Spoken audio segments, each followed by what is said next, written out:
What is up, you guys? Today we are back working on the Alpine. It's been a while since we've worked on this car because, quite frankly, we have been getting ready for winter. We live in the middle of Michigan and we have quite a bit to do before we are ready for the cold weather that's coming. We have been installing a furnace in the house, getting ready to insulate, getting ready to put a roof on the bathroom. We have to get the chicken coop ready for winter, all kinds of other boring nonsense. So we've been putting the car on the back burner, but we're going to get back at it today. We're going to fix our oil pump pickup screen. We're going to start hopefully assembling some stuff. We have most of the parts to this engine in the back of the garage. We're shy a few parts to get it running. We need a starter. We need a carburetor. We need a water pump or thermostat block thingy, whatever you want to call it on these motors, distributor. So there's still a few things that we need, but for the most part, it's all here. All we have to do is start piecing stuff together. So today, we're going to start with fixing our oil pump pickup screen because it had a hole in it, and they are made out of unobtainium. They are so hard to find. So we're just going to fix the one that we have and hope that it doesn't explode in the near future. So we acquired an oil pump from a guy in a nearby town who has worked on these cars for the longest time. He said that he used to work on them pretty much his whole life, but he's been retired for a while, and he had an oil pump that he promised would fit my motor. Come to find out, it does not fit my motor. It's not a direct swap. So this is the pump that he gave me. It mounts completely differently, but we took the screen off of that pump.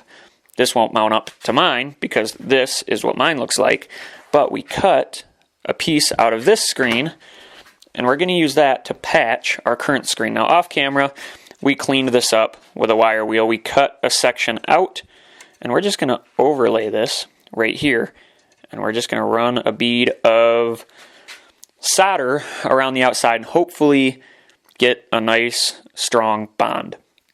Now, you might be thinking what I was thinking initially when I first had this idea, and solder might not be the best idea because engines get hot and solder melts.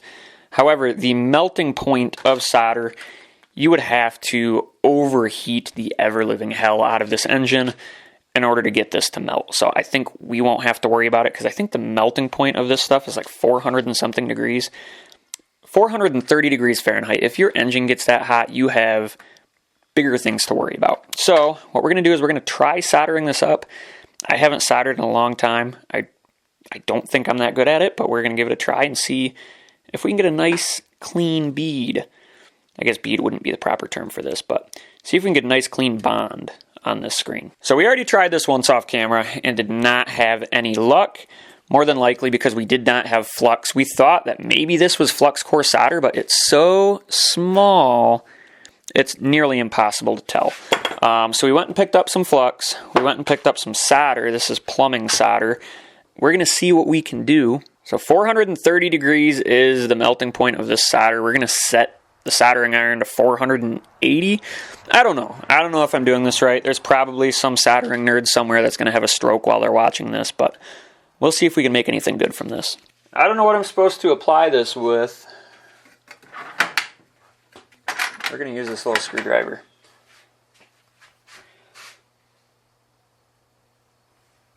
So we're going to give this thing a generous, very generous coating of flux, simply because I don't really know what I'm doing, and this flux should hopefully mitigate some of my crappy soldering skills.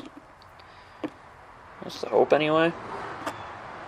Now, before anybody comes at me and says, "You have no idea what you're doing," I know, I'm aware, I have no idea what I'm doing, but we're going to give it a try. So we're at temp here, and we're just going to see what this does. I think you're supposed to heat up the metal, actually, before doing anything else, but we're just going to try.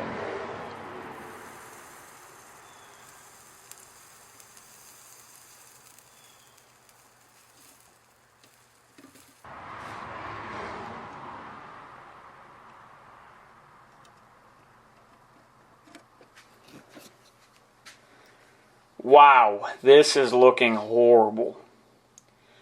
This is not looking good at all. This is this is looking quite horrible.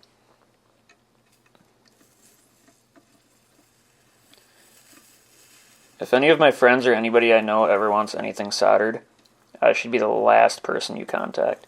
Actually, I shouldn't even be the last person you contact. You probably shouldn't even contact me at all. And that's for your sake, not mine.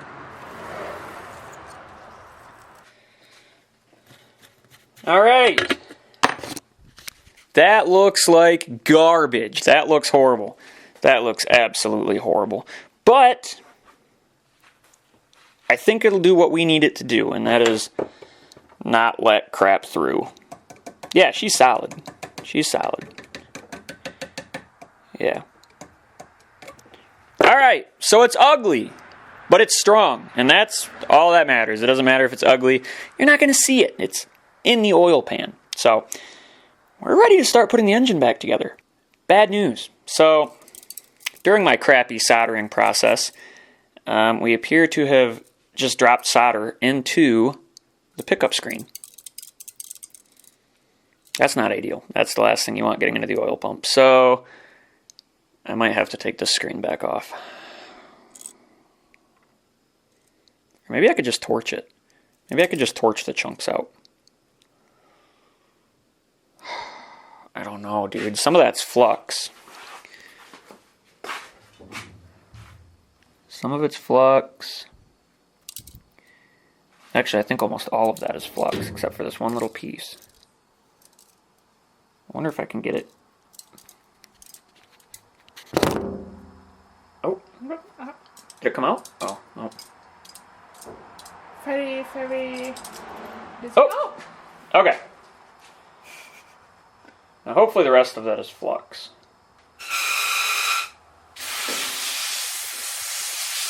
Okay, so we got the solder out. Now there are some little bits of flux in there, but we're not going to worry about that. Should we worry about that? Maybe. It's a free car. Who cares? So we should be good. We should be ready to rock.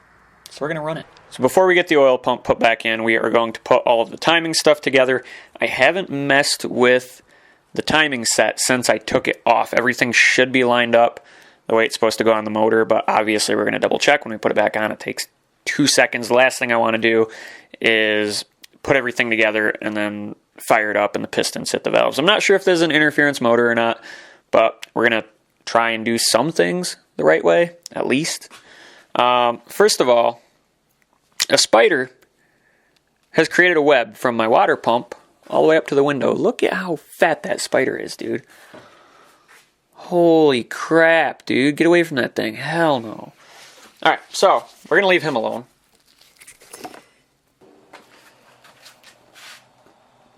Oh. Okay, I might have to get a socket on that.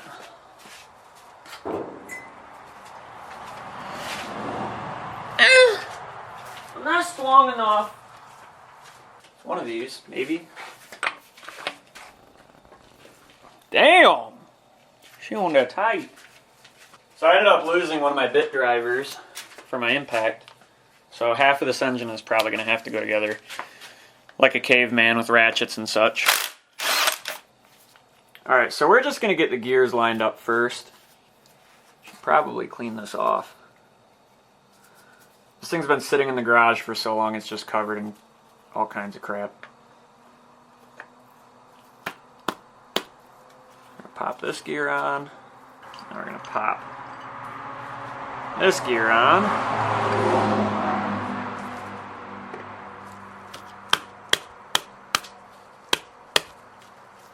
Now we're going to line up our timing marks. So, oh man, that crank is heavy now.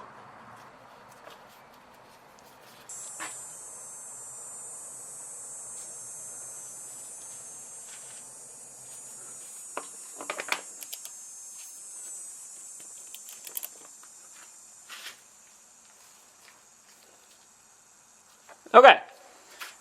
So with these motors, when you're timing them, when you have top dead center, we have top dead center on cylinder 1 and cylinder 4. Cylinder 4 is on the firing stroke. Cylinder 1 should be on the firing stroke before you start the engine. So what we're going to have to do is put all the timing stuff together and then rotate the motor 180 degrees to get cylinder 1 on the firing stroke, and then we can go from there.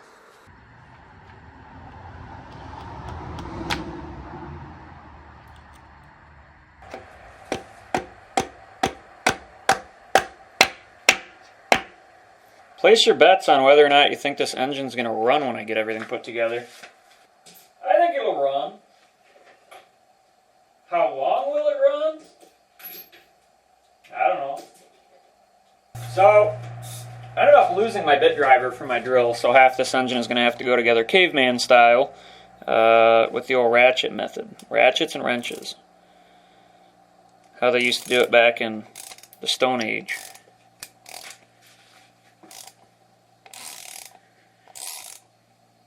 I really should not be wearing a white shirt. I'm going to end up destroying it. So, one really weird thing about these engines is look at this tensioner. I don't know, am I missing something here? But this tensioner is just a piece of rubber. That's all it is. I don't know, I'm not a Euro car guy, but that's interesting to me. I should also probably put this back on.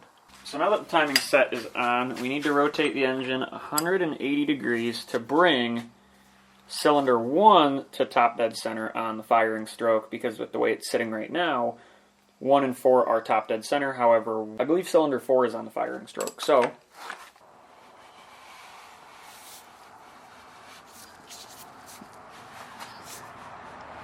alright, there's 360 degrees.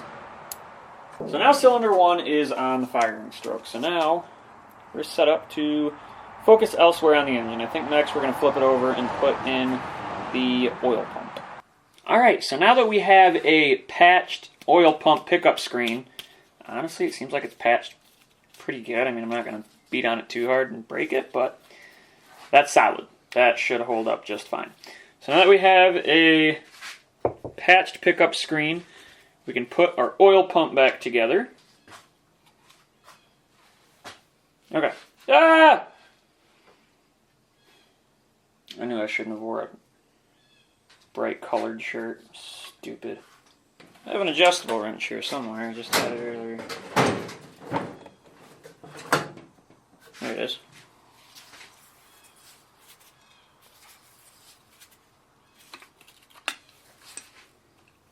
Want this guy facing upwards. Now that's tightened down.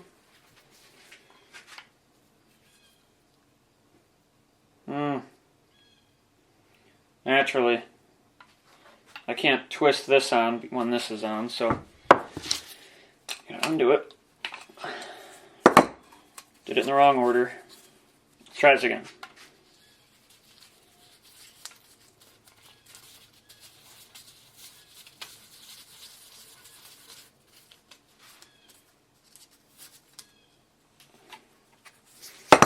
Alright, we have an assembled oil pump pickup unit, whatever you want to call it. Super exciting. So, it's time to throw this thing back in the motor. Making sure there's no solder in there. There's not. There's a little bit of flux, but that'll work its way out on the first oil change. So first things first, we're going to flip the motor onto its side. We're going to go this way with it. Hopefully without dropping it.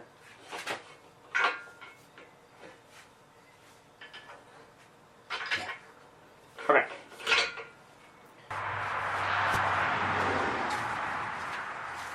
Brand new bottle of assembly lube.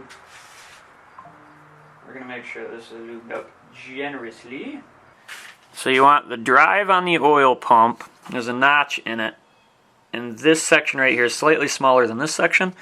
You want about a 45-degree angle with the small side facing up, if my memory doesn't fail me. So, you're going to pop this in very carefully. Use a big screwdriver to rotate this. It might be easier with like a quarter or something. Okay, let's see if she slides in this way. Okay. She going in? There we go. That is not nearly enough angle, so we're going to push it back out. Please don't fall.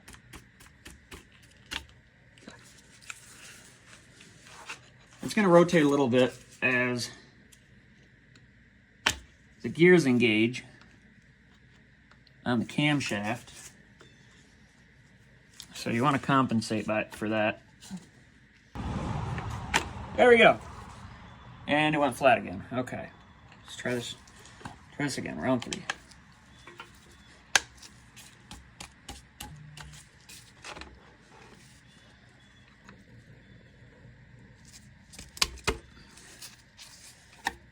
Okay. We got it. All right. So bring the camera around here. So this isn't supposed to be a how-to video, but I'm going to explain to you guys. There is a smaller section on the top of this oil pump drive, distributor drive, whatever you want to call it. You want that to be at a 45-degree angle going up and away from the block, or I guess down and towards the block if you're looking at it this way. When you put it in, it needs to be pretty much directly up and down, because once the gears on the oil pump engage with the gears on the cam, it's going to rotate. So we have that back in. How exciting. We get the bolts back in for the oil pump. This is an exciting moment for me. Torque specs nothing. We're just going to reef these down with our little baby wrench here.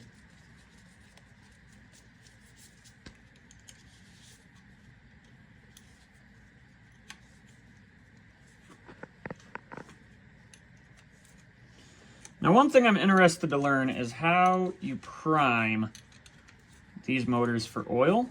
Because like on the Ford, you can just stick a drill down the distributor shaft and spin the pump manually to get prime. I'm not sure exactly how to do that on these because it has a completely different design.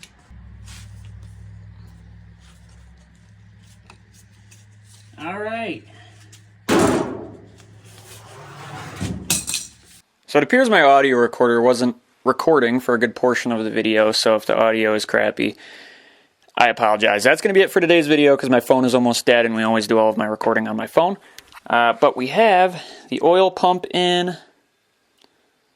What else did we do today?